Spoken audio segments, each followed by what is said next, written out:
for me, and I just really appreciate everything that you share in our breakfast room.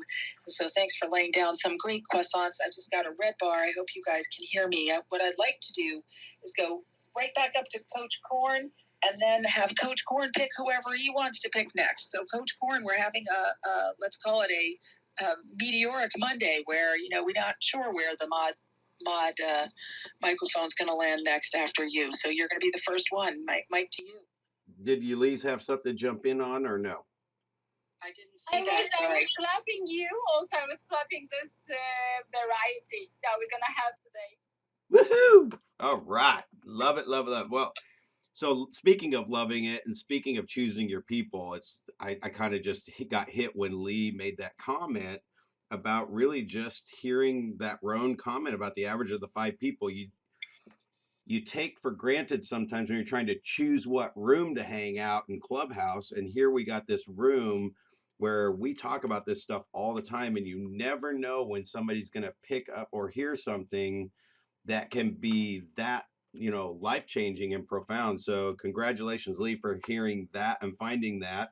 And it's never too late to start, right? So thank you for sharing that too, by the way. So I'm going to move the conversation a little bit to the business side. Of course, duh.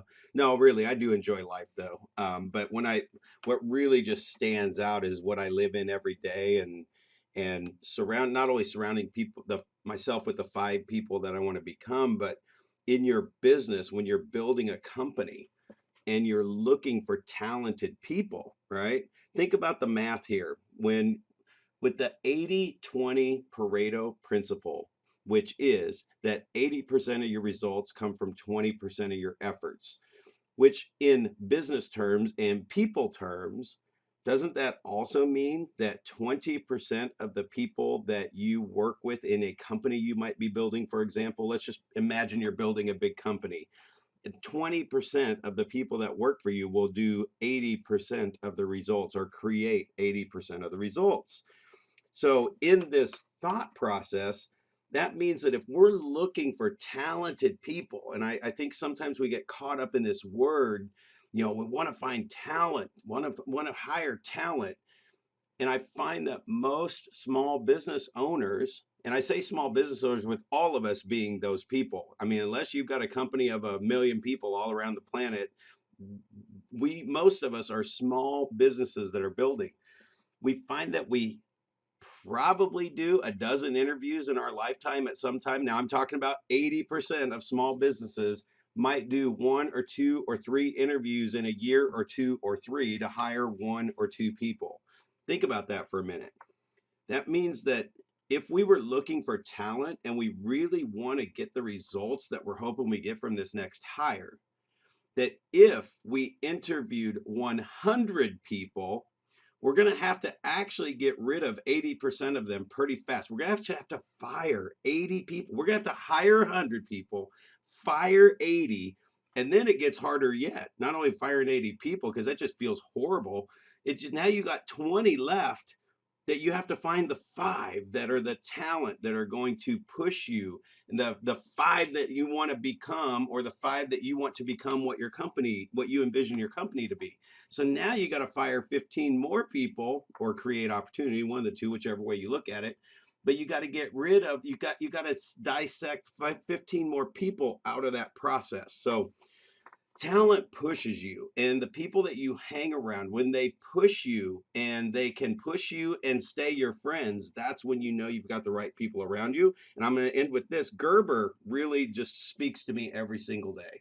And what he talks about is here's a question I'll ask you. Do you have a people driven business, meaning that every day your business or your company, or when you go forward, the people are doing the things that are making it happen? Or do you have a system driven business that people run? Because Gerber says great businesses are not built by extraordinary people.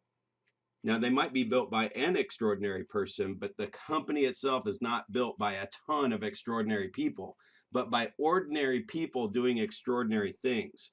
And I kind of go back to this people topic. When you choose your people, if you have a great, incredible machine system, and I know I'm getting right into the ham and the all that stuff for breakfast here, but when you have this incredible system and you plug anybody into it, even those average people, and they can create extraordinary results, you not only create a company that can be successful, but you also create a company that people want to be around as well. And think about your company being the one of the five that they needed to become who they wanted to become. So, in Beyond the E Myth by Michael Gerber, his title of the company is Going from a Company of One to 1,000. And it really is about expanding, creating a system driven business that helps average people create extraordinary results. And I'll throw in your talented people. Oh my gosh, you plug them into a system like that, and that makes average people extraordinary. What the heck are you going to get out of your extraordinary people? So, anyway, just my thoughts on people for the morning. Oh, yeah, go and what I'll do is I know you'll probably make your comments after that if you have anything, Michelle or you, Lise, but because I'm such a systems guy, I'm just going to be a little boring. Go Wendy's next. She's on my list. She's the next one in my picture.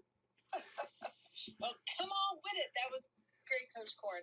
And yeah, I mean, systems are really key. I am consulting in an organization right now, and I started being brought in because the CEO of the company had hired a lot of special forces guys, and he recognized that there was a lack of vulnerability within the organization. Isn't that interesting? So he brought me in there, and now we've broached the that piece. Like, we've added compassion, empathy, vulnerability.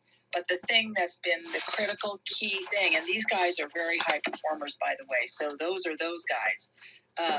The critical piece was when we brought in someone to be the COO and started to put those processes in place. And it's amazing how much more efficient, effective, how much more joy is in the organization, because people really feel like they're up to something because it isn't taking forever and a day.